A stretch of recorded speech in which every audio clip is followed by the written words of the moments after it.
વિદ્યાર્થી મિત્રો, હવે આપણે જોઈએ ગુજકેટ 2015 નું જે પેપર છે તેના એમસીક્યુ નું સોલ્યુશન। 100 ઓહ્મ અવરોધ ધરાવતા અને 2 હેનરી ઇન્ડક્ટન્સના શ્રેણી જોડાણવાળા પરિપથમાં 25/π હર્ટ્ઝ આવૃત્તિ વાળો એસી પ્રવાહ પસાર કરતા વોલ્ટેજ અને પ્રવાહ વચ્ચેનો કળા તફાવત ખાલી જગ્યા થાય।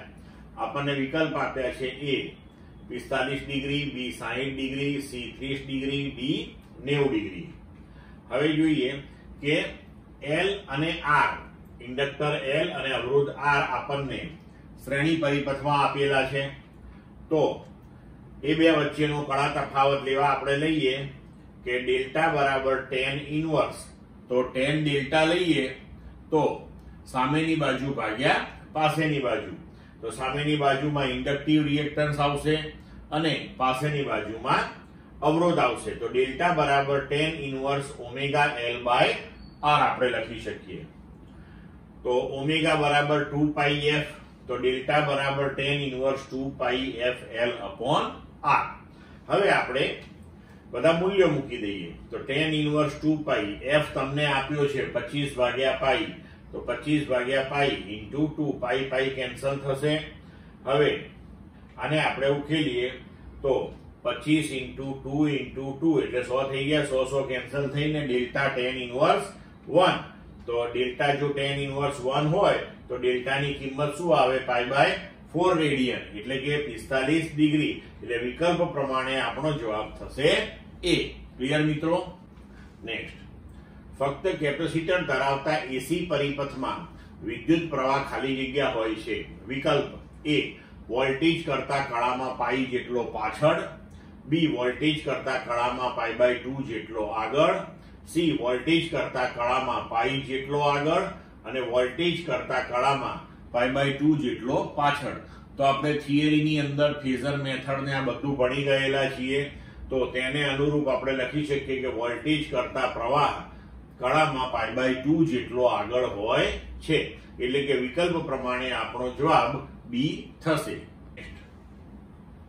V બરાબર 100√2 sin 100t વોલ્ટ વડે અપાતો એક ઓલ્ટરનેટિંગ વોલ્ટેજ 1 માઇક્રોફેરાડના કેપેસિટરને આપવામાં આવ્યો છે, તો પરિપથમાં જોડેલા એ મીટરનું અવલોકન ખાલી જગ્યા મિલિએમ્પિયર હશે। વિકલ્પ આપ્યા છે એ 80, બી 20, સી 40 અને ડી 10। હવે આપણને જે આ સૂત્ર આપ્યું છે V બરાબર 100√2 sin 100t વોલ્ટ, એને આપણે V બરાબર Vm sin ઓમેગા t સાથે સરખાવી દઈએ કે જે એસી વોલ્ટેજનું આપણું સ્ટાન્ડર્ડ સમીકરણ છે। તો એના ઉપરથી આપણે લખી શકીએ કે Vm મહત્તમ વોલ્ટેજ 100√2 વોલ્ટ અને ઓમેગા બરાબર 100 રેડિયન પર સેકન્ડ।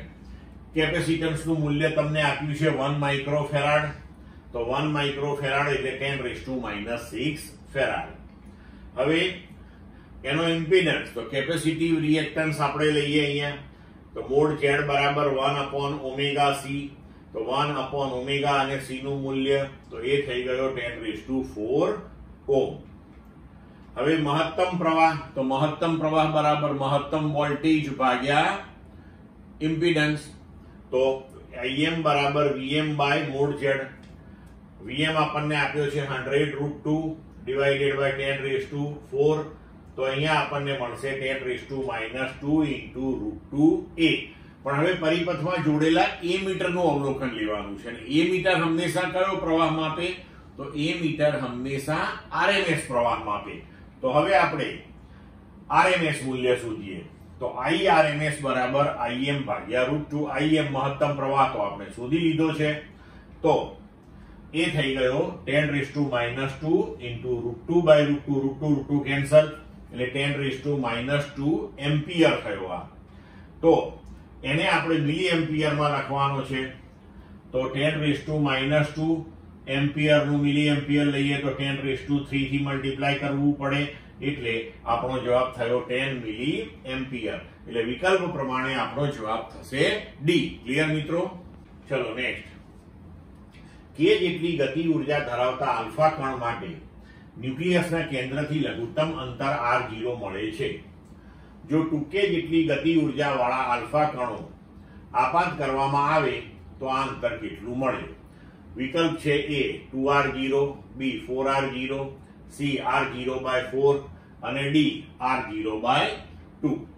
હવે r0 ચલે છે 1/k. આપણે કેવી રીતે કહી શકીએ કે આલ્ફા કણ જે છે એની ઉપરનો વિદ્યુત ભાર ધારો કે આપણે Q2 લઈ લઈએ તો એનું r0 અંતરે સ્થિતિમાન કેટલું થશે? તો કે 1/4πε0 Q2/r0. બરોબર છે. હવે જો આપણે કોઈ Q1 વિદ્યુત ભારને r0 અંતરે મૂકીએ તો એની સ્થિતિ ઉર્જા થઈ જશે 1/4πε0 Q1 Q2/r0.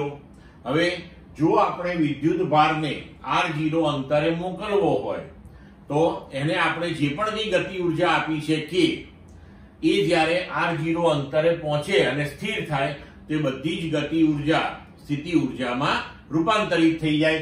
એટલે આપણે લખી શકીએ કે k ગતિ ઉર્જા બરાબર 1/4πε0 Q1 Q2/r0.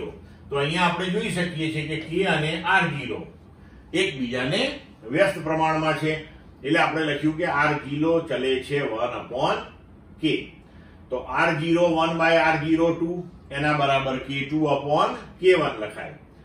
તો r01 આપણને r0 આપ્યું છે, r02 આપણે શોધવું છે. બરાબર. હવે ગતિ ઉર્જા આપણે કેટલી કરી? 2k જેટલી કરી. તો k2 બરાબર 2k. પ્રથમ k છે તો હવે r02 બરાબર આપણે લખી શકીએ r0/2. તો હવે વિકલ્પ પ્રમાણે આપણો જવાબ થશે D. ક્લિયર? ચલો. હાઇડ્રોજન પરમાણુની વર્ણપટ રેખાઓની સંખ્યા. તો આપણે થિયરીની અંદર ભણી ગયા છીએ કે વર્ણપટ રેખાઓની સંખ્યા જે છે એ આપણે અનંત લઈ શકીએ છીએ. એટલે કે વિકલ્પ પ્રમાણે આપણો જવાબ એ થશે. નેક્સ્ટ, રેડિયોએક્ટિવ તત્વના x નીચે મુજબના પારંપરિક મૂલ્યો અનુક્રમે 72 અને 180 હોય તો x4 માટેના અનુરૂપ મૂલ્યો કયા હશે? આ આપણને અહીંયા ન્યુક્લિયર રિએક્શન આપેલું છે. A 70 172, B 69 172, C 71 176, D 69 176. હવે જુઓ કે અહીંયા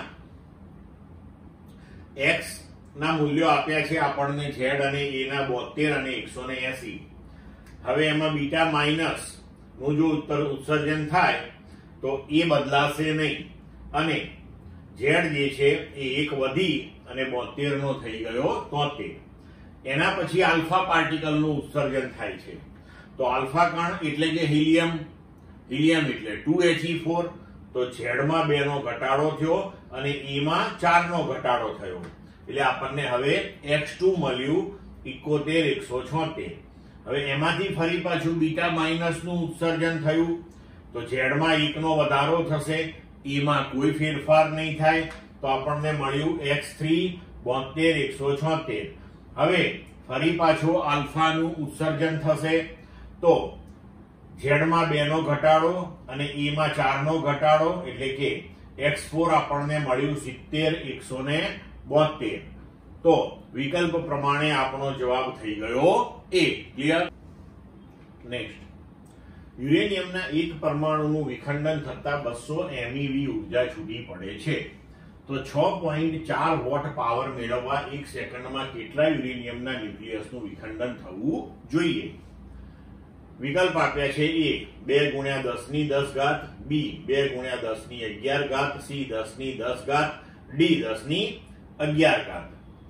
તો હવે જુઓ 200 MeV, બરાબર?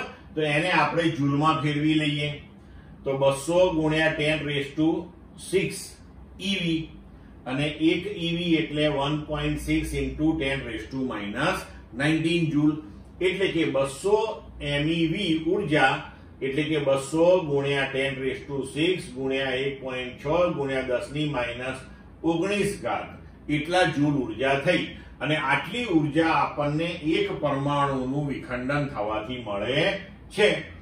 તો 6.4 વોટ એટલે કે 6.4 જૂલ પ્રતિ સેકન્ડ થયું. તો આપણે એક જ સેકન્ડમાં શોધવાનું છે. તો આટલા જૂલ ઉર્જા એક પરમાણુના વિખંડનથી મળે તો 6.4 જૂલ ઉર્જા કેટલા પરમાણુઓના વિખંડનથી મળે? સાદી ત્રિરાશિ મૂકી દેવાની. તો m બરાબર 6.4 ગુણ્યા 1 ભાગ્યા 200 ગુણ્યા 10⁶ ઘાત ગુણ્યા 1.6 ગુણ્યા 10⁻19 ઘાત. તો આને ઉકેલશો એટલે જવાબ મળશે 2 ગુણ્યા 10⁻11 ઘાત. એટલે વિકલ્પ પ્રમાણે આપણો જવાબ થશે બી મિત્રો. નેક્સ્ટ, યુરેનિયમ 92-238 નો પારંપરિક ક્ષય થઈને લેડ 82-206 અંતિમ નિપજ મળતી હોય તો કેટલા આલ્ફા અને બીટા કણોનું ઉત્સર્જન થયું હશે? વિકલ્પ આપ્યા છે એ 8 અને 12, બી 6 અને 8, સી 12 અને 6 અને ડી 8 અને 6. હવે જુઓ, યુરેનિયમ 92-238 એમાંથી આપણને પીબી 82-206 મળ્યું, બરોબર છે. તો હવે જો કેટલા આલ્ફા કણ મળ્યા હશે? તો ઉત્સર્જિત આલ્ફા કણ, હવે આલ્ફા કણ જે છે એટલે કે હિલિયમ ન્યુક્લિયાઇ, બરોબર છે. આલ્ફા કણનું ઉત્સર્જન થાય તો એમાં બદલાવ આવે, બરોબર છે. તો એમાં કેટલો બદલાવ આવ્યો? તો એનું સૂત્ર આપણે લખી શકીએ કે a minus a dash. a એટલે કે યુરેનિયમ, અહીંયા આગળ આપણે જે પેરેન્ટ ન્યુક્લિયાઇ છે એનો આપણે પરમાણુ ભાર લઈએ અને a ડેશ એ જે ડોટર ન્યુક્લિયાઇ છે એનો પરમાણુ ભાર લઈએ. તો a માઇનસ a ડેશ અને પ્રતિ આલ્ફા કણે આપણી પાસે 4 નો બદલાવ આવે છે એટલે એને 4 થી ભાગી નાખીએ. તો a minus a dash by 4 કરીએ તો 238 માઇનસ 206 ભાગ્યા 4 એટલે કે 8 આલ્ફા કણો અહીંયા ઉત્સર્જિત થશે. હવે બીટા કણો માટેનું સૂત્ર છે કે ઉત્સર્જિત બીટા કણ, તો આલ્ફા કણો જેટલા ઉત્સર્જિત થયા છે તો એક આલ્ફા કણ દીઠ ઝેડમાં 2 નો ફેર પડે. તો 2 ગુણ્યા આલ્ફા, આટલા કણની જે સંખ્યા થઈ એમાંથી ઝેડ માઇનસ ઝેડ ડેશ આપણે બાદ કરીએ. ઝેડ જે છે એ પેરેન્ટ ન્યુક્લિયાઇનો પરમાણુ ક્રમાંક અને ઝેડ ડેશ એ ડોટર ન્યુક્લિયાઇનો પરમાણુ ક્રમાંક. તો 2 ગુણ્યા આલ્ફા કણો કેટલા હતા? 8. તો 2 ગુણ્યા 8 એટલે 16 અને અહીંયા 92 માઇનસ 82 એટલે 10 એટલે 6 બીટા કણો ઉત્સર્જિત થશે. પણ હવે બીજી પદ્ધતિ પણ આમાં છે. જો તમને આ સૂત્રો યાદ રહી જાય તો આ ટૂંકી પદ્ધતિ છે, બીજી પણ કે બહુ લાંબી નથી. જુઓ, એમાં શું કરવાનું આપણે કે યુરેનિયમ 92-238 માંથી પીબી 82-206 મળ્યું આપણને. હવે કેટલા આલ્ફા કણ ખબર નથી, તો કે x, આલ્ફા એટલે 2He4. કેટલા બીટા ખબર નથી, તો કે y -1E0. હવે બંને બાજુએ આપણે a અને z ની સરખામણીઓ કરી લઈએ. તો જુઓ, ડાબી બાજુએ a 238 તો જમણી બાજુએ 206, અહીંયા 2He4 એટલે 4 પણ એવા x નંબર ઓફ પાર્ટિકલ છે તમારી પાસે, x કણો છે. તો બરોબર, આપણે અહીંયા આગળ લખ્યું કે 206 વત્તા 4x વત્તા અહીંયા a0 છે તો એ 0 થઈ ગયું. એમાં આપણે 4x ને સૂત્રનો કરતા બનાવ્યો અને પછી x શોધ્યું તો 8 આવ્યો. હવે z ની સરખામણી કરી લઈએ આપણે. તો જુઓ, આ 92 એના બરાબર 82 વત્તા આ 2x અને માઇનસ y. તો હવે x નું મૂલ્ય આપણે શોધ્યું છે, અહીંયા મૂકી દઈએ અને y ને સૂત્રનો કરતા કરીએ તો y બરાબર 6 મળે. તો આપણને વિકલ્પ પ્રમાણે જવાબ આપણો થઈ જશે ડી. પડી સમજ મિત્રો? નેક્સ્ટ, એક ટુર્મેલિન પ્લેટ પર તલ ધ્રુવીભૂત પ્રકાશ આપાત થાય છે. ટુર્મેલિન પ્લેટની પ્રકાશીય અક્ષ સાથે તેના ઈ સદિશો 60 ડિગ્રીનો ખૂણો રચે છે. તો પ્રકાશની પ્રારંભિક તીવ્રતા અને અંતિમ તીવ્રતાનો તફાવત ટકાવારીમાં શોધો. વિકલ્પ આપ્યા છે એ 90%, બી 50%, સી 75% અને ડી 25%. હવે માલસના નિયમ અનુસાર આપણે લખીએ છીએ કે I બરાબર I0 cos square theta. I0 એ આપાત પ્રકાશની તીવ્રતા છે અને I જે છે એ નિર્ગમન પ્રકાશની તીવ્રતા છે. હવે I બરાબર I0 cos સ્ક્વેર 60, તો આ થઈ ગયું I બરાબર I0 into 1/4. તેનો મતલબ કે I upon I0 આપણને મળ્યું 1/4. તો I બરાબર 25% I0 મળ્યું કહેવાય. હવે 25% I0 મળ્યું એનો મતલબ કે એ બે વચ્ચે તફાવત 75% નો થઈ ગયો. બરોબર છે? તો તફાવત આવ્યો 75% નો, તો એને અનુરૂપ આપણે અહીંયા જવાબ લખી શકીએ C.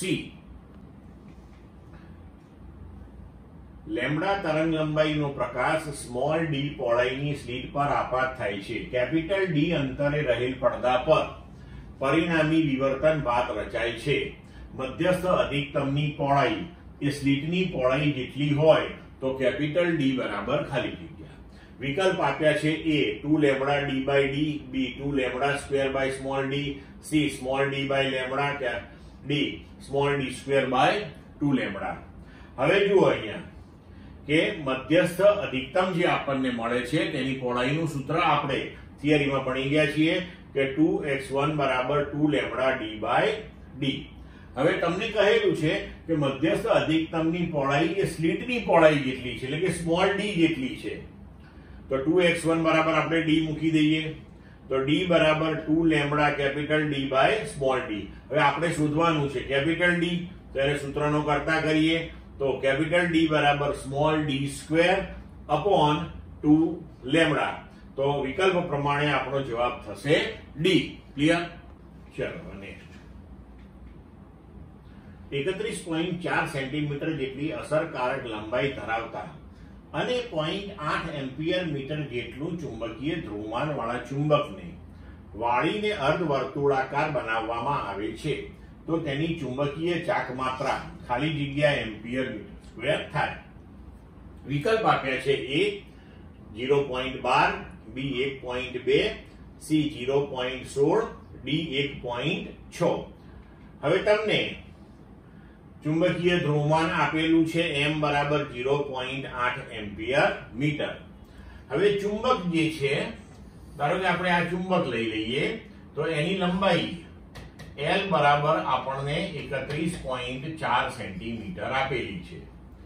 પણ હવે આ ચુંબકને તમે વાળીને આવી રીતના અર્ધવર્તુળ તૈયાર કર્યું તો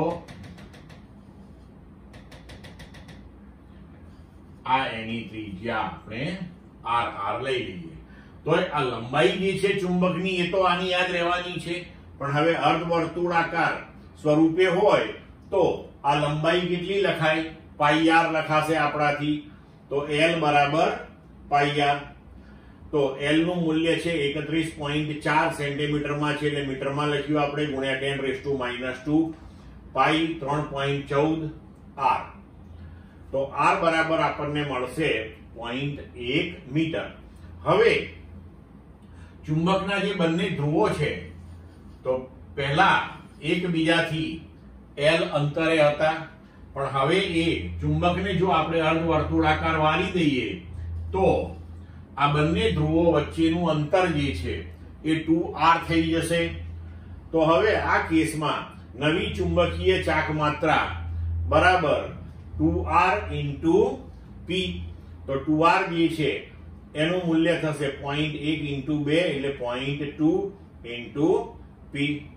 હવે m ડેશ બરાબર 0.2 into અહીંયા p જે છે એ આપણું m જ છે, તો 0.8 એટલે એના બરાબર થશે 0.16 એમ્પિયર મીટર સ્ક્વેર.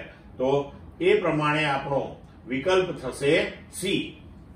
નેક્સ્ટ. બે અતિ લાંબા સમાંતર તારોમાંથી એક જ દિશામાં સમાન વિદ્યુત પ્રવાહો પસાર થઈ રહ્યા છે તો A આકર્ષણ કે અપાકર્ષણ કંઈ જ ઉદ્ભવતું નથી, B તેઓ એકબીજાને આકર્ષે છે, C તેઓ એકબીજા તરફ નમી જાય છે, D તેઓ એકબીજાને અપાકર્ષે છે. તો બે અતિ લાંબા સમાંતર તારોમાંથી જ્યારે એક જ દિશામાં વિદ્યુત પ્રવાહ પસાર કરવામાં આવે ત્યારે એ તારો વચ્ચે આકર્ષી બળ લાગે છે. એ આપણે આખી થિયરી ભણી ચૂકેલા છીએ, તો એને અનુરૂપ આપણે અહીંયા આગળ જવાબ આપી શકીએ. વિકલ્પ બી, તેઓ એકબીજાને આકર્ષે છે. આકૃતિમાં દર્શાવ્યા પ્રમાણે વોલ્ટમીટરને પરિપથમાં જોડેલ છે. વોલ્ટમીટરનો અવરોધ ખૂબ જ મોટો છે, તો આ વોલ્ટમીટર વડે દર્શાવાતા વોલ્ટેજ ખાલી જગ્યા હશે. તો જો આ વોલ્ટમીટર અહીંયા આગળ 6 ઓહ્મની સમાંતરે ગોઠવેલું છે, તો 6 ઓહ્મમાંથી પસાર થતો વિદ્યુત પ્રવાહ આપણે શોધીએ તો V બરાબર IR પ્રમાણે એના બે છેડા વચ્ચે વિદ્યુત સ્થિતિમાનનો તફાવત જે વોલ્ટમીટર માપશે એ આપણને મળી જશે. વિકલ્પ આપ્યા છે A 3 volt, B 5 volt, C 2.5 volt અને D 6 વોલ્ટ. હવે જો પરિપથનો સમતુલ્ય અવરોધ પહેલા આપણે શોધીએ તો આ 8 સમાંતર છે ને એની સાથે આ 6 ઓહ્મ શ્રેણીમાં છે, તો 8 × 8/8 + 8 + 6 આ સમાંતર જોડાણ 8 ઓહ્મનું જે છે એ આપણને પરિણામી આપશે 4. તો પરિણામી અવરોધ આપણો થઈ ગયો પરિપથનો 4 + 6 = 10 ઓહ્મ. હવે 10 વોલ્ટની બેટરી આપણે લગાવી છે, તો પરિપથમાંથી વહેતો પ્રવાહ I બરાબર V/R ઇફેક્ટિવ બરાબર 10/10 એટલે કે 1 એમ્પિયર પ્રવાહ પસાર થશે. હવે આ 6 ઓહ્મમાંથી જ્યારે 1 એમ્પિયર પ્રવાહ પસાર થશે તો વોલ્ટમીટર વડે દર્શાવાતા વોલ્ટેજ કેટલા થશે? V બરાબર IR એટલે કે 1 × 6 બરાબર 6 વોલ્ટ. તો વિકલ્પ પ્રમાણે આપણો જવાબ થશે D. 50 ઓહ્મ અવરોધવાળા ગેલ્વેનોમીટરને 8 વોલ્ટની બેટરી અને 3950 ઓહ્મના અવરોધ સાથે શ્રેણીમાં જોડવામાં આવે છે. આથી ગેલ્વેનોમીટર 30 કાપા જેટલું પૂર્ણ આવર્તન દર્શાવે છે. જો આ ગેલ્વેનોમીટરનું આવર્તન 15 કાપા દર્શાવે તેમ ઘટાડવું હોય તો શ્રેણી અવરોધનું મૂલ્ય ખાલી જગ્યા ઓહ્મ રાખવું પડે. વિકલ્પ આપ્યા છે A 7950, B 1950, C 2000, D 7900. હવે જુઓ કે આપણે પરિપથની અંદર પ્રવાહનું સૂત્ર લખી શકીએ I બરાબર V/R + G, જ્યાં G જે છે એ ગેલ્વેનોમીટરનો અવરોધ છે અને R જે છે એ શ્રેણીમાં જોડેલો અવરોધ છે. પણ આપણે જાણીએ છીએ કે જેમ વધારે વિદ્યુત પ્રવાહ પસાર કરીએ એમ તમને સ્કેલ ઉપર કોણાવર્તન વધારે મળે. મતલબ કે સ્કેલનું જે કોણાવર્તન છે એ વિદ્યુત પ્રવાહને સમપ્રમાણમાં હોય છે. તો આપણે લખી શકીએ કે V/R + G ચલે છે phi. હવે તમારે કોણાવર્તન બદલવાનું છે, તો હવે આપણે સૂત્ર લઈ લઈએ કે phi1/phi2 એટલે કે બીજું કોણાવર્તન phi2 લઈએ. આપણે પહેલું phi1 લઈએ, તો phi1/phi2 V/R + G. હવે આપણે જો આવર્તન બદલવું છે તો એના માટે શ્રેણી અવરોધનું મૂલ્ય બદલવું પડે. તો એ શ્રેણી અવરોધ જે છે એને R' લઈએ, તો V/R' + G. તો હવે આ V કેન્સલ થઈ જશે, R' + G ઉપર જશે, તો R' + G/R + G બરાબર phi1/phi2. તો R' + 50, R આપણને આપ્યો છે 3950 પ્લસ 50 બરાબર પહેલું કોણાવર્તન 30 હતું. હવે આપણે કરવું છે 15 કાપા, એટલે 30/15. અને હવે આને જો આપણે ઉકેલીશું તો આપણને જવાબ મળશે A એટલે કે 7950 ઓહ્મ. ક્લિયર? પૃથ્વીની સપાટી પર કોઈ સ્થાને પૃથ્વીના ચુંબકીય ક્ષેત્રનો ઉર્ધ્વ ઘટક તેના સમક્ષિતિજ ઘટક કરતા √3 ગણો છે. આ સ્થાન પર મેગ્નેટિક ડીપ એંગલ ખાલી જગ્યા હશે.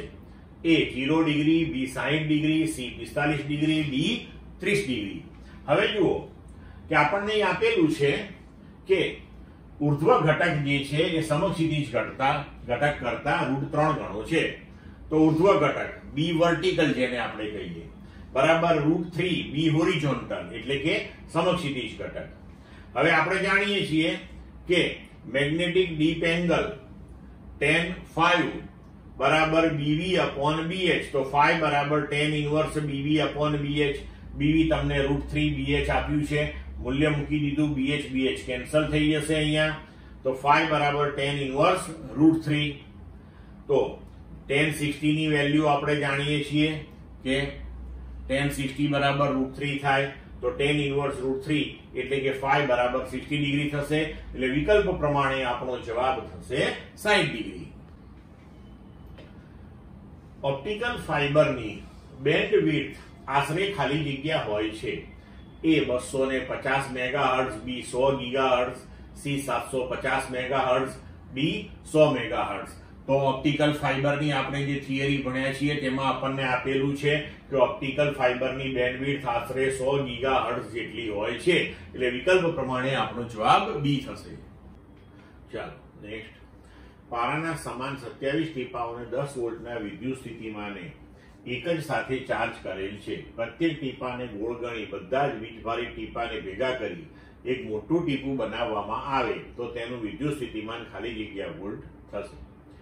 વિકલ્પ આપ્યા છે A 10, B 40, C 160 અને D 90.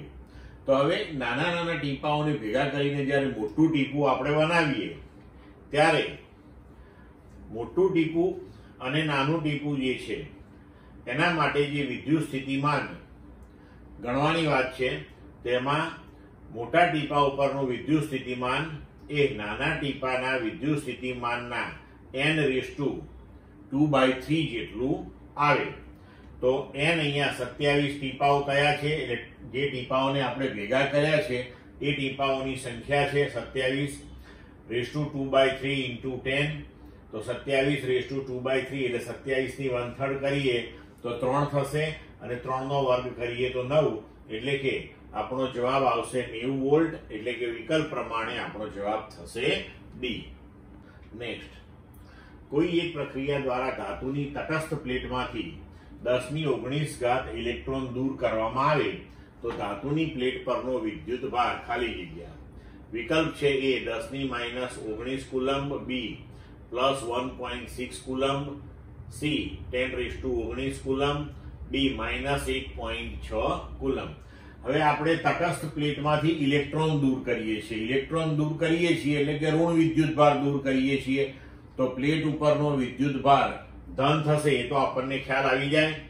હવે ઇલેક્ટ્રોન દૂર કરવાથી પ્લેટ ધન વીજભારિત થાય છે. હવે કેટલા ઇલેક્ટ્રોન દૂર કર્યા આપણે, તો કે 10⁻19. એક ઇલેક્ટ્રોન ઉપરનો ચાર્જ કેટલો હોય, તો કે -1.6 × 10⁻19 કુલમ્બ. તો 1.6 × 10⁻19 કુલમ્બ અને એવા 10⁻19 ઇલેક્ટ્રોન્સ આપણે દૂર કર્યા છે, બરોબર. તો હવે જે ચાર્જ બચ્યો એ કેટલો થશે આપણી પાસે, તો કે +1.6 કુલમ્બ, અને વિકલ્પ પ્રમાણે આપણે જવાબ આપી શકીએ B. નેક્સ્ટ. જ્યારે એક ગતિમાન ઇલેક્ટ્રોન બીજા સ્થિર ઇલેક્ટ્રોન તરફ આવે છે તો તેની ગતિ ઉર્જા અને સ્થિતિ ઉર્જા અનુક્રમે ખાલી જગ્યા અને ખાલી જગ્યા. વિકલ્પ છે A ઘટે ઘટે, B વધે વધે, C ઘટે વધે અને D વધે ઘટે. તો અહીંયા આપણો જવાબ થશે ઘટે વધે, કારણ કે એક ઇલેક્ટ્રોન બીજા સ્થિર ઇલેક્ટ્રોનની જેમ જેમ નજીક જશે એમ એમ બે વચ્ચેનું અંતર ઘટતું જવાના લીધે બંને વચ્ચેનું અપાકર્ષી બળ સતત વધતું જશે. અપાકર્ષી બળ વધશે તો ગતિ ઉર્જા ધીમે ધીમે ઘટતી જશે, અને બે વચ્ચેનું અંતર ઘટતું હોવાથી સ્થિતિ ઉર્જાના સમીકરણ પ્રમાણે R ઘટે છે તો પછી સ્થિતિ ઉર્જા વધે છે, એટલે આપણો જવાબ થશે ઘટે વધે, એટલે કે C ઓપ્શન થશે. સમક્ષિતિજ સાથે 45 ડિગ્રીનો ઢોળાવ તથા 5.6 મીટર લંબાઈ ધરાવતી સપાટીને E બરાબર 100 વોલ્ટ પર મીટર તીવ્રતાના સમાન વિદ્યુત ક્ષેત્રમાં રાખેલ છે. વિદ્યુત ક્ષેત્ર સમક્ષિતિજ દિશામાં છે. 1 કિલોગ્રામ દળ ધરાવતા એક કણને ડાળની મહત્તમ ઊંચાઈ પરથી સ્થિર સ્થિતિમાં ગબડાવવામાં આવે છે. ઘર્ષણાંકનું મૂલ્ય 0.1 હોય તો કણનો ડાળના તળિયે પહોંચતા લાગતો સમય ખાલી જગ્યા થશે. કણ પરનો વીજભાર 10⁻2 કુલમ્બ છે. વિકલ્પ આપ્યા છે એ 1 સેકન્ડ, બી 1.41 સેકન્ડ, સી 2 સેકન્ડ અને ડી આમાંથી એક પણ નહીં. હવે જો પરિસ્થિતિ આપણને જે આપી છે આ પ્રમાણે છે કે 45 ડિગ્રીના ઢોળા ઉપર આપણે અહીંયા આગળ એક વિદ્યુત ભાર રાખેલો છે કે કણ રાખ્યો છે, બરોબર. તો એનું વજન બળ mg અધો દિશામાં, એના બે ઘટક લઈએ, mg sin થીટા ઢોળાવને સમાંતર, mg cos થીટા ઢોળાવને લંબ રૂપે. હવે વિદ્યુત ક્ષેત્ર આપણે આમ સમક્ષિતિજ દિશામાં લગાડેલું છે, તો એના પણ આપણે બે ઘટક લઈએ, તો કે E cos 45, E cos 45. એક sin પણ લેવાય, પણ sin 45 અને cos 45 બંનેના મૂલ્યો સમાન હોય છે, એટલે અહીંયા આવી રીતે લખ્યું છે, બરોબર. હવે કણ પર ઢાળને સમાંતર જે બળ લાગતું હશે એ કેટલું હશે? તો જુઓ, સમાંતરે એક બળ એને mg sin થીટા નીચે તરફ લાગે છે, તો સ્વાભાવિક છે કે ઘર્ષણ બળ એ વિરુદ્ધ દિશામાં લાગતું હશે, અને વિદ્યુત ક્ષેત્રના લીધે કરીને કણ વિદ્યુત ભારિત છે, તો એની ઉપર પાછું લાગતું બળ E cos 45 અથવા તો E sin 45 તમે કંઈ પણ લખી શકો, એ પણ ઢાળને સમાંતરે ઉપરની દિશામાં છે. તો પરિણામી બળ જે છે એ F બરાબર mg sin થીટા નીચે તરફ છે, અને E cos 45 એ વિદ્યુત ક્ષેત્ર જે છે એના લીધે લાગતું બળ, તો QE cos થીટા, Q જે છે વિદ્યુત ભાર છે, અને જે ઘર્ષણ બળ છે એ પણ ઉપરની દિશામાં છે, એટલે કે -F k આપણે લીધું અહીંયા, બરોબર છે. હવે mg sin 45 minus QE cos 45 minus mu. હવે ઘર્ષણ બળ જે છે એ આપણે લખીએ છીએ કે F equal to mu into n. n એટલે લંબ બળ, તો આપણા માટે n અહીંયા આગળ આ દિશામાં થશે, આ થયું આપણું n. તો આ ઉર્ધ્વ દિશામાં છે, ઢોળાવને પરપેન્ડિક્યુલર એટલે કે લંબ દિશામાં, અને આ નીચેની તરફ ઢોળાવને લંબ દિશામાં, તો mg cos થીટા, અને બીજો અહીંયા E cos 45 જે છે એ વિદ્યુત ભાર ઉપર બળ લગાડશે QE cos 45 અથવા તેને sin 45 પણ લખાય. તો n ઘર્ષણ બળ F બરાબર mu into n. n એ આ બે બળ દ્વારા mg cos થીટા ને QE sin 45 થી સમતોલાય છે, એટલે mg cos 45 વત્તા QE sin 45, અને પરિણામી બળ એટલે કે દળ ગુણ્યા પ્રવેગ. તો આ આપણું સમીકરણ તૈયાર થયું. હવે આપણે આગળ વધીએ, તો બધા મૂલ્યો આપણે અહીંયા ગોઠવી દીધા અને એને ઉકેલીએ તો આપણને પ્રવેગ એ જે છે એ મળશે અહીંયા આગળ 5.6 મીટર પર સેકન્ડ સ્ક્વેર. પ્રવેગ આપણો અહીંયા અચળ થશે. હવે આપણે શું કરવાનું છે, એને નીચે આવતા લાગતો સમય શોધવાનો છે. તો નીચે આવવા માટે એને જે અંતર કાપવું પડે એ 5.6 મીટર થશે. તો હવે જુઓ, આપણે સમીકરણ વાપરીએ s બરાબર v0t વત્તા હાફ at સ્ક્વેર. હવે આપણે એને ઢોળા ઉપર મુક્ત રીતે લપસવા દઈએ છીએ, એટલે કે પ્રારંભિક વેગ એનો 0 છે. તો આપણું સમીકરણ s બરાબર થયું હાફ at સ્ક્વેર. t ને સૂત્રનો કરતા બનાવીએ તો t બરાબર √2s ભાગ્યા a. હવે અંતર તો કે 5.6 મીટર, અને પ્રવેગ આપણો આવ્યો છે 5.6, એટલે સમય લાગશે 1.41 સેકન્ડ. એટલે વિકલ્પ પ્રમાણે આપણો જવાબ થશે બી. ક્લિયર મિત્રો? નેક્સ્ટ, 2√2 મીટર બાજુઓ વાળા એક ચોરસના બધા શિરોબિંદુઓ પર 1 માઇક્રોકુલમ વીજભાર મૂકેલો છે. આ ચોરસના વિકર્ણોના છેદન બિંદુ પાસે વીજ સ્થિતિમાનનું મૂલ્ય ખાલી જગ્યા થશે. K બરાબર 9 × 10⁹ SI એકમ. એ 18 ગુણ્યા 10 ની 3 ઘાત વોલ્ટ, બી 1800 વોલ્ટ, સી 18√2 ગુણ્યા 10 ની 3 વોલ્ટ, ડી આમાંથી એક પણ નહીં. હવે જુઓ કે આપણે આ ચોરસના 4 શિરોબિંદુઓ ઉપર 1 માઇક્રોકુલમ વિદ્યુતભાર મૂકેલો છે. ચોરસની બાજુ આપેલી છે 2√2 મીટર. હવે આપણે વિકર્ણોના છેદન બિંદુ એટલે કે અહીંયા કેન્દ્ર પાસે સ્થિતિમાન શોધવાનું છે. દરેક ચાર્જથી, દરેક વિદ્યુતભારથી ધારો કે આ છેદન બિંદુનું અંતર r છે, તો આકૃતિ પરથી આપણે લખી શકીએ કે આ 2r² બરાબર 2√2² વત્તા 2√2². તો 4r² બરાબર 8 વત્તા 8 બરાબર 16. એટલે કે r નું મૂલ્ય આપણને અહીંયા આગળ મળશે 2 મીટર. બરોબર. હવે દરેક વિદ્યુતભારથી આ બિંદુ કે જ્યાં આપણે વિદ્યુત સ્થિતિમાન શોધવાનું છે તે 2 મીટર અંતરે છે. તો વિદ્યુત સ્થિતિમાન બરાબર kq/r. પણ આવા 4 વિદ્યુતભાર છે તો એને 4 વડે આપણે ગુણી નાખ્યું એટલે પરિણામી વિદ્યુત સ્થિતિમાન થયું 4kq/r. હવે આપણે મૂલ્યો મૂકી દઈએ. 4k એટલે 9 × 10⁹ q તમને આપેલો છે, બરોબર. 1 માઇક્રોકુલમ એટલે 10⁻⁻6 કુલમ. r આપણે શોધ્યો 2 મીટર. તો v0 થશે 18 ગુણ્યા 10 ની 3 ઘાત વોલ્ટ. એટલે વિકલ્પ પ્રમાણે આપણો જવાબ થશે એ. ક્લિયર? ચલો નેક્સ્ટ.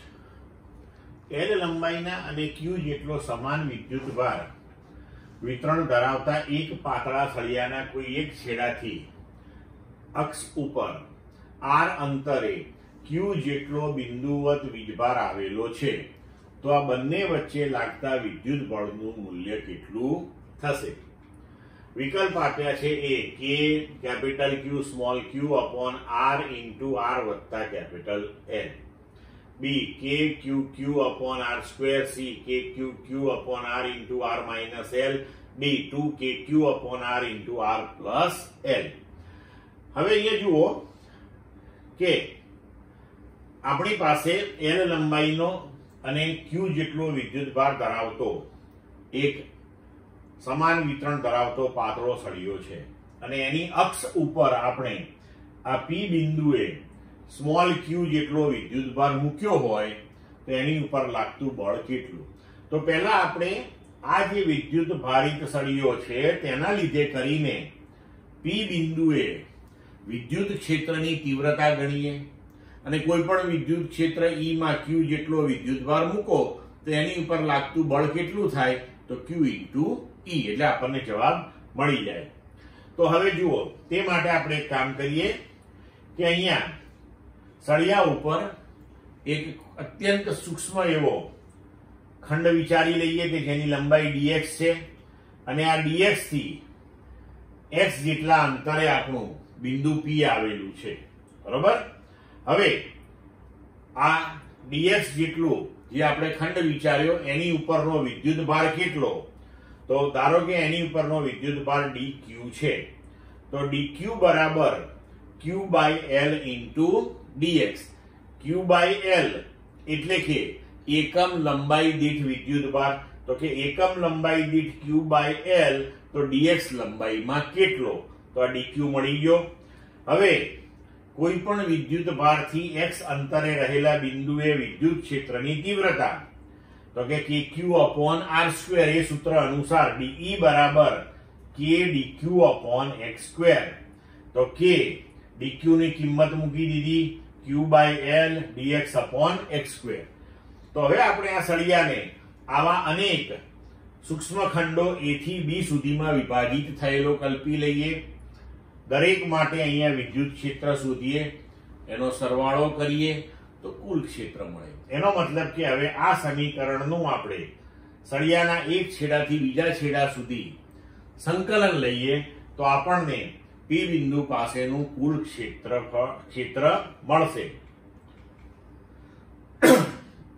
આથી સમગ્ર તારથી ઉદ્ભવતું વિદ્યુત ક્ષેત્ર E બરાબર, હવે સળિયાના એક છેડાથી એટલે કે એક છેડાથી P નું અંતર A છે, તો બીજા છેડાથી કેટલું થશે? તો સળિયાની લંબાઈ વત્તા A, એટલે L વત્તા A.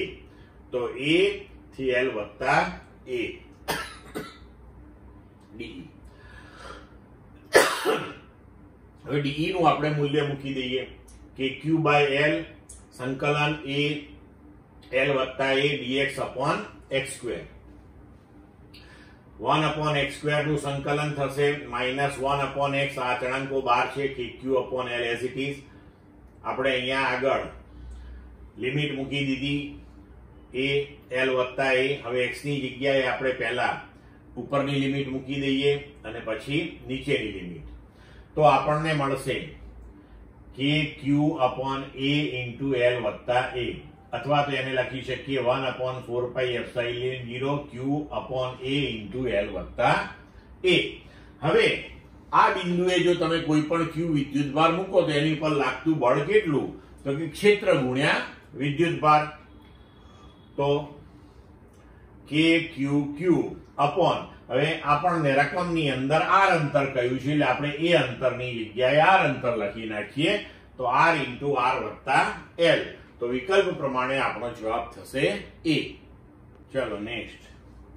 એક આલ્ફા કણ અને ડ્યુટેરોન અનુક્રમે v અને 2v વેગથી ગતિ કરે છે, તો તેમની દ બ્રોગલી તરંગ લંબાઈઓનો ગુણોત્તર ખાલી જગ્યા હશે. A √2/1 B 2/1 C 1/1 D 1/√2. હવે દ બ્રોગલી તરંગ લંબાઈ લેમ્બડા બરાબર h અપોન mv. તો લેમ્બડા આલ્ફા બરાબર h upon m alpha v alpha, અને લેમ્બડા ડ્યુટેરોન બરાબર h upon m ડ્યુટેરોન v ડ્યુટેરોન.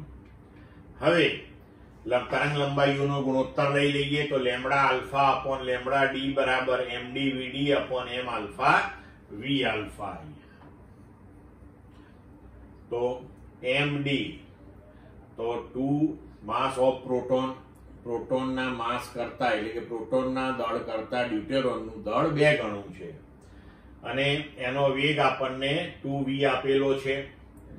Alpha કણનું દળ એ પ્રોટોનના દળ કરતા 4 ગણું છે, એટલે 4 mp, અને એનો વેગ v આપ્યો છે. mp mp અને vv આપણે કેન્સલ કરીએ તો આપણો જવાબ અહીંયા આવી જશે 1/1. એટલે વિકલ્પ પ્રમાણે આપણો જવાબ થશે C. મિત્રો, T કેલ્વિન નિરપેક્ષ તાપમાને પરમાણુની દ બ્રોગલી તરંગ લંબાઈ ખાલી જગ્યા હશે. A √2m KT B h upon √3m KT C √2m KT upon h B h upon m KT. તો દ બ્રોગલી તરંગ લંબાઈ માટેનું સૂત્ર છે લેમ્બડા બરાબર h અપોન mv. mv એટલે શું થશે? વેગમાન. હવે હાફ mv સ્ક્વેર બરાબર 3/2 KT છે, તો m સ્ક્વેર v સ્ક્વેર બરાબર 3m KT. તો mv બરાબર √3m KT. હવે mv ની જગ્યાએ આપણે આ મૂકી દઈએ તો લેમ્બડા બરાબર h અપોન √3m KT. તો વિકલ્પ પ્રમાણે આપણો જવાબ થશે B. ક્લિયર મિત્રો? ચલો નેક્સ્ટ. જો પ્રકાશની તરંગ લંબાઈ 4000 એંગસ્ટ્રોમ હોય તો 1 મિલીમીટર લંબાઈમાં રહેલા તરંગોની સંખ્યા ખાલી જગ્યા હશે. વિકલ્પ છે A 25000, B 2500, C 250, D 25. હવે 4000 એંગસ્ટ્રોમ તરંગ લંબાઈ આપી છે, તો એક તરંગ લંબાઈમાં એક તરંગ ગોઠવાયેલું હોય તો લેમ્બડા અંતરમાં તરંગોની સંખ્યા કેટલી હોય? 1. તો પછી x અંતરમાં કેટલી? તો આપણે લખી શકીએ કે x બાય લેમ્બડા. હવે x આપણને આપ્યો છે 1 મિલીમીટર એટલે 10⁻³ મીટર. 4000 એંગસ્ટ્રોમ લેમ્બડા, તો એ થયું 4 × 10⁻⁷. તો 1/4 × 10⁻⁴ થયું. તો આનો જવાબ આપણને મળશે 2500. એટલે વિકલ્પ પ્રમાણે આપણે આન્સર આપી શકીએ B. ક્લિયર? નેક્સ્ટ. ક્ષ કિરણો, ગેમા કિરણો અને અલ્ટ્રાવાયોલેટ કિરણોની આવૃત્તિ અનુક્રમે P, Q અને R છે. તો A P > Q, Q less than R. P greater than Q, Q greater than R. C. P less than Q, Q less than R. D. P less than Q, Q greater than R. હવે તરંગ લંબાઈ માટે આપણે જાણીએ છીએ કે gamma કિરણોની તરંગ લંબાઈ એ સૌથી ઓછી છે, એના કરતા મોટી ક્ષ કિરણોની છે અને એના કરતા અલ્ટ્રાવાયોલેટ કિરણોની છે. તરંગ લંબાઈ અને આવૃત્તિ એકબીજાને વ્યસ્ત પ્રમાણમાં હોય તો હવે આપણે લખી શકીએ કે ગામાની આવૃત્તિ જે છે એ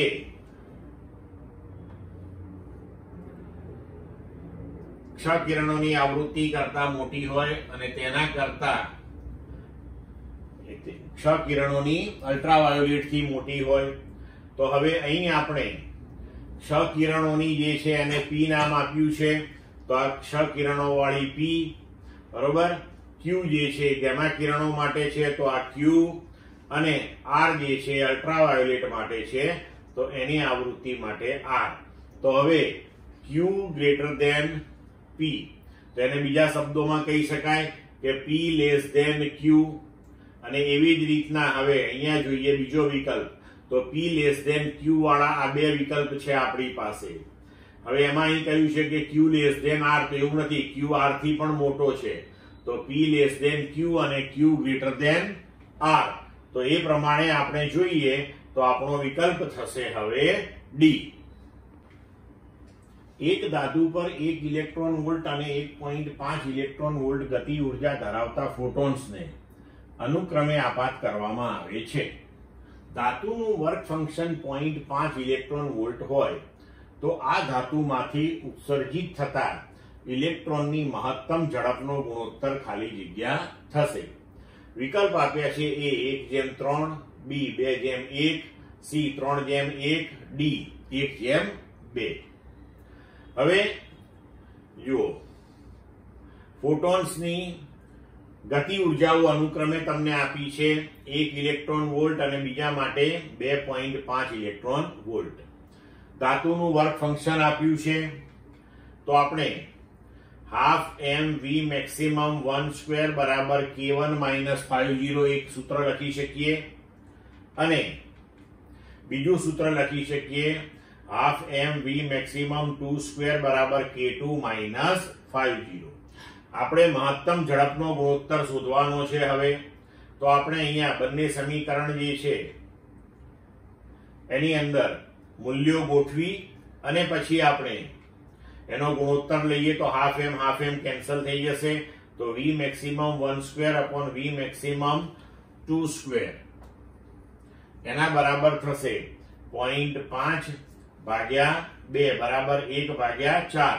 હવે અહીંયા બંને બાજુએ વર્ગમૂળ લઈ લઈએ તો v મેક્સિમમ 1/v મેક્સિમમ 2 બરાબર થશે 1/2. એટલે કે વિકલ્પ પ્રમાણે આપણો જવાબ થશે D. ચલો નેક્સ્ટ. સમાન વ્યાસ અને સમાન લંબાઈ ધરાવતા ρ1 અને ρ2 અવરોધકતા વાળા બે તાર શ્રેણીમાં જોડવામાં આવે તો જોડાણની સમતુલ્ય અવરોધકતા ખાલી જગ્યા થાય. વિકલ્પ A √ρ1 ρ2, B ρ1 + ρ2/2, C ρ1 ρ2 upon ρ1 + ρ2 અને D ρ1 + ρ2. હવે જુઓ કે બે તારને તમે શ્રેણીમાં જોડ્યા છે તો સમતુલ્ય અવરોધ થશે R બરાબર R1 + R2. હવે અવરોધ R બરાબર ρl/A. તો જ્યારે બે તારને તમે શ્રેણીમાં જોડો તો જે તંત્ર તૈયાર થયું એની કુલ લંબાઈ કેટલી થશે તો 2l. તો પરિણામી અવરોધ જે છે તો ρ2l/A. વ્યાસ સમાન છે છેક સુધી. હવે એકની અવરોધકતા ρ1 છે તો R1 બરાબર ρ1l/A વત્તા બીજા માટે ρ2l/A. બંને બાજુએથી l અને a કેન્સલ થઈ જશે તો 2ρ બરાબર ρ1 + ρ2. તો સમતુલ્ય અવરોધકતા ρ બરાબર થશે ρ1 + ρ2/2. એટલે વિકલ્પ પ્રમાણે આપણો જવાબ થશે B. ક્લિયર મિત્રો? ચલો નેક્સ્ટ. સાચા જોડકા જોડો. કોલમ 1. વિદ્યુત અવરોધ, બી વિદ્યુત સ્થિતિમાન, સી વિશિષ્ટ અવરોધ, ડી વિશિષ્ટ વાહકતા. અને કોલમ 2 ની અંદર આપણને દરેકના પારિમાણિક સૂત્ર આપેલા છે. બરોબર. હવે એ પ્રમાણે આપણે જોડકા જોડી અને સાચો વિકલ્પ લખવાનો છે. તો હવે જુઓ, પહેલા આપણે લઈએ વિદ્યુત અવરોધ. તો વિદ્યુત અવરોધ R બરાબર V બાય I. V એટલે વોલ્ટ અપોન એમ્પિયર. તો R નો એકમ થશે વોલ્ટ અપોન એમ્પિયર. વોલ્ટ એટલે જૂલ પર કુલમ પાછું ઇન્ટુ એમ્પિયર. હવે કુલમ એટલે પાછું એમ્પિયર સેકન્ડ. તો joule upon ampere square into second. તો જૂલ માટે આપણે લખી શકીએ m1 L2. જૂલ માટે આપણે લખી શકીએ m1 L2 T-2 upon ampere નો A2 અને સેકન્ડ નું થયું T1. તો હવે પરિણામી સૂત્ર આપણું થઈ જશે m1 L2. આ T1 ને ઉપર લઈ જઈએ તો T-3, A2 ને ઉપર લઈ જઈએ તો A-2. તો આ થયું આપણા માટે Q. તો વિદ્યુત અવરોધ જે છે એના માટે આપણે આ વિકલ્પ લખી શકીએ. હવે બીજું લઈએ તો કે વિદ્યુત સ્થિતિમાન. તો વિદ્યુત સ્થિતિમાનનો એકમ છે વોલ્ટ એટલે કે જૂલ પર કુલમ. તો joule upon ampere second. Joule માટે m1 L2 T-2 અને એમ્પિયર સેકન્ડ નીચે છે તો એને ઉપર લઈ લઈએ તો m1 L2 T-3 A-1. એટલે કે વિદ્યુત સ્થિતિમાન માટે પારિમાણિક સૂત્ર થશે R માં આપેલું છે તે. હવે વિશિષ્ટ અવરોધ. તો વિશિષ્ટ અવરોધનો એકમ છે ઓમ મીટર. ઓમ માટે આપણે અહીંયા જોયું joule per ampere square second. તો joule per ampere square second into metre. હવે એનું જે પારિમાણિક સૂત્ર છે એની અંદર તમે મીટર એટલે કે L1 ઉમેરી દો તો થશે m1 L3 T-3 A-2. એટલે કે આપણો વિકલ્પ થશે અહીંયા આગળ C સાથે P નું જોડાણ. બરોબર. હવે વિશિષ્ટ વાહકતા. તો વિશિષ્ટ વાહકતાનો એકમ જે છે તો વિશિષ્ટ વાહકતા જે છે એ વિશિષ્ટ અવરોધ જે છે તેનું વ્યસ્ત છે. તો એનું પારિમાણિક સૂત્ર થશે m-1. આના કરતા ઊંધું વ્યસ્ત પ્રમાણમાં m-1 L-3 T-3. તો અહીંયા T3, અહીંયા A-2 તો અહીંયા A2. પણ એ આપણને વિકલ્પમાં આપ્યું નથી એટલે વિશિષ્ટ વાહકતા માટે આપણો વિકલ્પ થશે આમાંથી એક પણ નહીં. 1.5 વક્રી ભવનાંક વાળા પ્રિઝમ નો લઘુત્તમ વિચલન કોણનું મૂલ્ય આપેલ પ્રિઝમના પ્રિઝમ કોણ જેટલું હોય તો પ્રિઝમ કોણ ખાલી જગ્યા છે sin 48 ડિગ્રી ને 36 મિનિટ 0.75 લેવાનું કહ્યું છે. વિકલ્પ પ્રમાણે જવાબ છે 82 ડિગ્રી 48 મિનિટ, બી 80 degree, C 60 degree, D 41 degree ને 24 મિનિટ. હવે જુઓ કે આપણી પાસે વક્રી ભવનાંકનું સૂત્ર છે પ્રિઝમ માટે n બરાબર sin a plus delta m by 2 sin a by 2. Delta m લઘુત્તમ વિચલન કોણ છે અને a પ્રિઝમ કોણ છે. હવે આપણને કહ્યું છે કે લઘુત્તમ વિચલન કોણનું મૂલ્ય પ્રિઝમના પ્રિઝમ કોણ જેટલું જ છે એટલે કે ડેલ્ટા m a જેટલો જ છે. તો વક્રી ભવનાંક 1.5 ઇક્વલ ટુ sin a વત્તા a by 2 sin a by 2. તો 1.5 બરાબર sin a, અહીંયા 2a બાય 2 એટલે 2 કેન્સલ થઈને sin a upon sin a by 2. sin a ને આપણે લખી શકીએ 2 sin a by 2 cos a by 2 upon sin a by 2. તો આ sin a by 2 sin a by 2 cancel થઈ જશે. તો 3/2 બરાબર 2 cos a બાય 2. તો cos a બાય 2 બરાબર 3/4 બરાબર 0.75. હવે cos થીટા બરાબર sin 90 માઇનસ થીટા.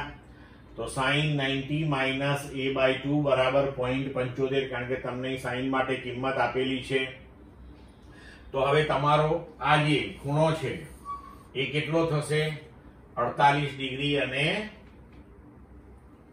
36 મિનિટ, તો 90 ડિગ્રી માઇનસ a/2 બરાબર 48 ડિગ્રી ને 36 મિનિટ.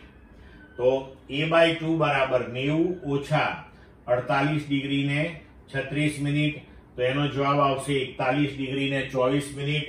હવે 2 ને પેલી બાજુ લઈ જઈએ તો a બરાબર 82 ડિગ્રી ને 48 મિનિટ, એટલે વિકલ્પ પ્રમાણે આપણો જવાબ થશે a. ક્લિયર મિત્રો?